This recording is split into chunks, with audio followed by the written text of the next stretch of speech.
पुनर्जन्म। कहानी है पूना की एक मिडिल क्लास सोसाइटी की। 40 साल का अजीत अपनी पत्नी मंदा के साथ लंच खत्म करके मीठी मीठी बातें कर रहा था। मंदा, आज मैं बहुत खुश हूँ। ऐसा लग रहा है सारा बोझ हल्का हो गया। इसलिए तुम्हें मुझे थैंक यू बोलना होगा। वो क्यों? साइकाइट्रिस्ट के पास जाने का आइडिया मेरा जो था। ये सुनकर अजीत रोमांटिक होते हुए बोला, ओह, तो तुम्हें थैंक यू चाहिए। मंदा डार्लिंग, आज रात भर थैंक यू देने का मन है मेरा। मंदा खिलखिलाकर हंसती हुई बोली,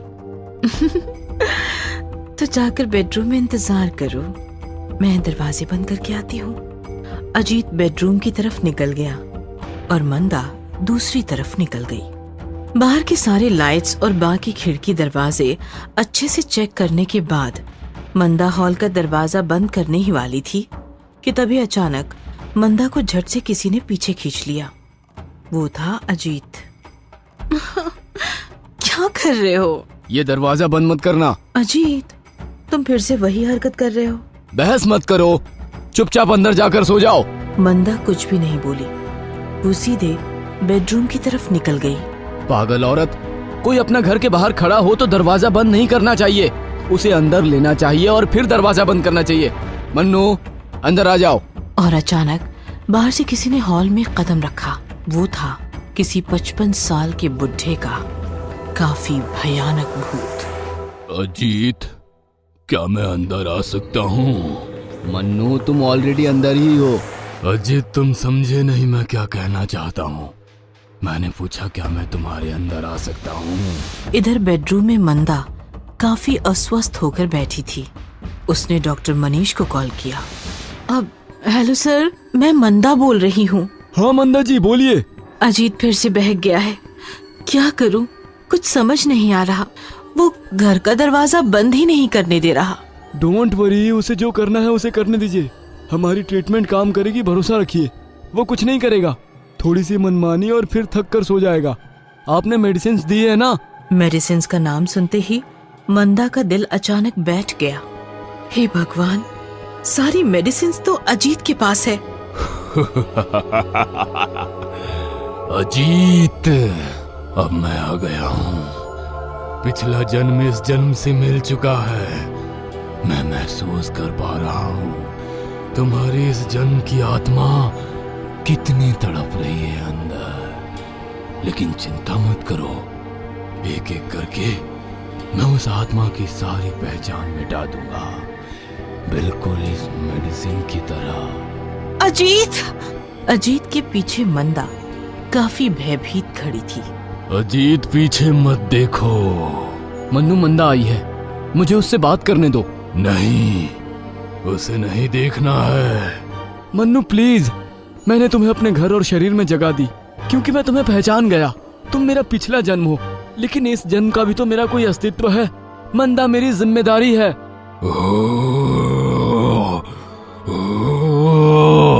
अजीत, ये क्या चल रहा है? मंदा, तुम जाओ यहाँ से, मैं तुम्हें बेडरूम में आकर मिलता हूँ। नहीं, मैं यहाँ से कहीं नहीं जाऊंगी। तुम पागल हो गए हो। सारी दवाइयाँ जला दी। मैं डॉक्टर मनीष को कॉल करती हूँ, वही तुम्हारा इलाज करेंगे। ऐसा कहकर मंदा ने मोबाइल निकालकर कॉल किया और मन्नू गुस्सा हो गया। मैं छोड़ूंगा नहीं तुम्हें। मंदा, मंदा बचाओ मुझे, मुझसे बहुत बड़ी गलती हो गई मंदा। मैंने मेरे पिछले जन्म को इस जन्म का शरीर दे दिया। अब वो मुझे फिर से 100 साल पीछे मेरी उस दुनिया में ले जाना चाहता है जिसे मैं शरीर के साथ छोड़ आया था। ये मनीष कॉल क्यों नहीं उठा रहा? मंदा, ये मन्नू मुझ पे हावी हो रहा है। मेरे सामने आओ मंदा, मैं तुम्हें देखना चाहता हूँ। नहीं अजीत, वो सामने आ गई तो मैं संभाल नहीं पाऊंगा। इतने सालों बाद मिले हो तुम मुझे, मैं तुम्हें छोड़ना नहीं चाहता। मंदा, बचाओ मुझे। डोंट वरी अजीत, मैं कुछ करती हूँ। तुम्हें कुछ करने की जरूरत नहीं, अब मैं तुम्हें मिटा ही दूंगा। मंदा, मंदा मेरे सामने आओ, मुझे ताकत मिलेगी। ओह, मुझे डर लग रहा है अजीत। मन्नू अजीत का शरीर लेकर पीछे मंदा की तरफ बढ़ने लगा और मंदा भाग पाती या फिर अजीत उसे बचाने के लिए जोर लगाता, उससे पहले ही उसने मंदा का गला पकड़ लिया। अजीत, क्या कर रहे हो? छोड़ो मुझे छोड़ो। मन्नू छोड़ो उसे, मन्नू छोड़ो।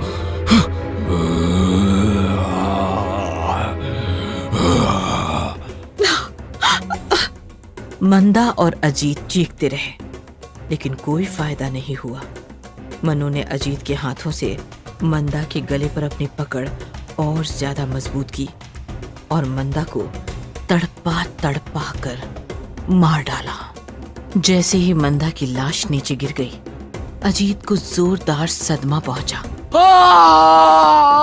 बस एक ही आखिरी चीख निकली अजीत की और उसके शरीर से अपनी आवाज चली गई, हमेशा हमेशा के लिए।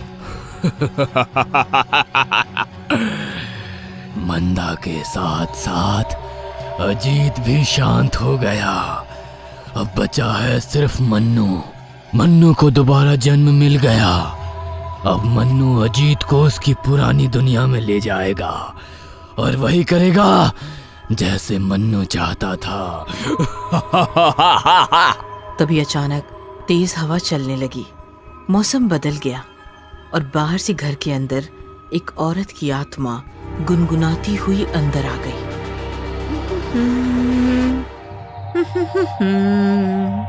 मन्नू, मेरे मन्नू, मन्नू रे, मेरे मन्नू।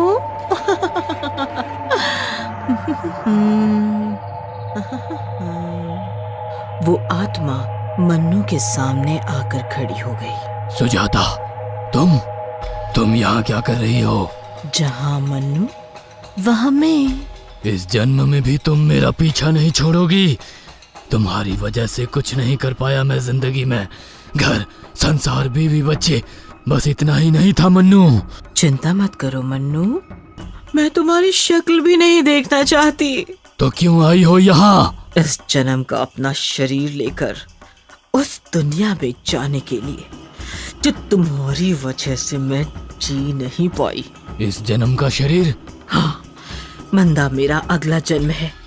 उससे मारकर तूने उसका शरीर खाली कर दिया। अब मैं उसका शरीर लेकर निकल जाऊंगी। स्वार्थी औरत, मरने के बाद भी खुद के दम पर कुछ ना कर सकी। जा, शरीर ले और निकल जा यहाँ से। आत्मा नीचे गिरे मंदा के शरीर में जाकर लेट गई और फिर शरीर के साथ उठ गई। चल मन्नू, अब मैं अपने रास्ते, तू अपने रास्ते, बोलकर भी अब दोबारा मिलना नहीं। और फिर दोनों मंदा और अजीत के घर से बाहर निकले और मंदा और अजीत का शरीर लेकर मन्नू और सुजाता अपने अपने रास्ते, अपनी अपनी दुनिया में निकल गए।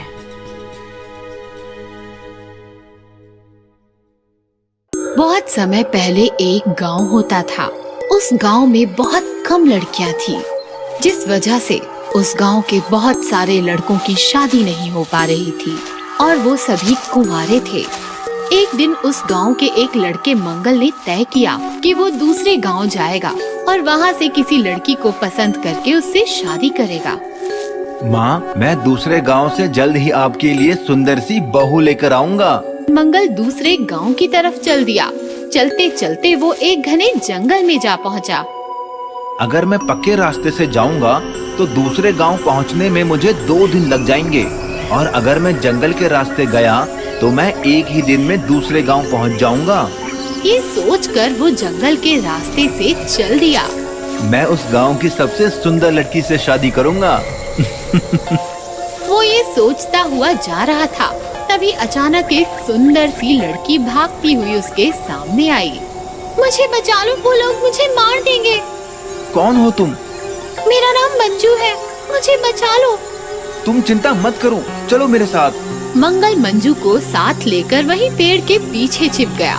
वो लोग वहाँ आए और कुछ देर ढूंढने के बाद वहाँ से चले गए। थैंक यू, आपने मेरी जान बचा ली। वो लोग मुझे शहर से उठा कर लाए थे और मुझे जलाकर मेरी बलि देना चाहते थे। तुम चिंता मत करो, आओ मैं तुम्हें तुम्हारे घर छोड़ देता हूँ। लेकिन मेरे घर में कोई नहीं है। वैसे आपका नाम क्या है? मेरा नाम मंगल है और मैं पास ही के गांव में शादी के लिए लड़की ढूंढने जा रहा हूँ। और फिर मंगल कुछ सोचकर बोला, क्या तुम मुझसे शादी करोगी?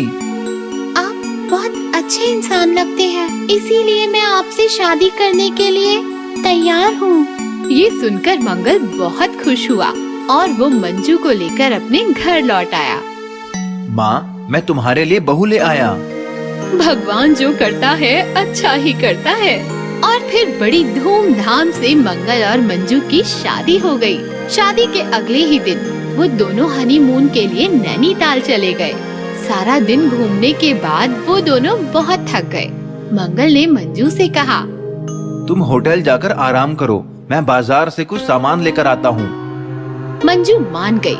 वो होटल लौट आई और मंगल बाजार चला गया। कुछ समय बाद मंगल होटल में आया, लेकिन जैसे ही वो होटल के कमरे में आया वो हैरान रह गया।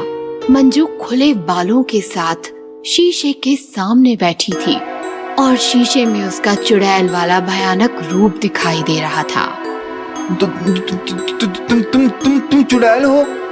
चलो, अब तुम्हें पता चल ही गया तो अब मुझे छिपने की कोई जरूरत नहीं है। ध्यान से देखो, मैं चुड़ैल हूँ। मेरा नाम मंजू नहीं, मंजूलिका है। मंजूलिका चुड़ैल। तुमने मुझसे झूठ क्यों बोला? उस दिन वो लोग मुझे जलाकर मारने वाले थे, तभी मैंने तुम्हें देखा और तुमसे मदद मांगी।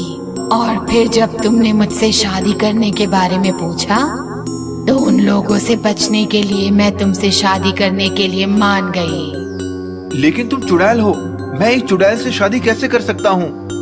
हमारी शादी हो चुकी है, अब तो बस हनीमून बाकी है।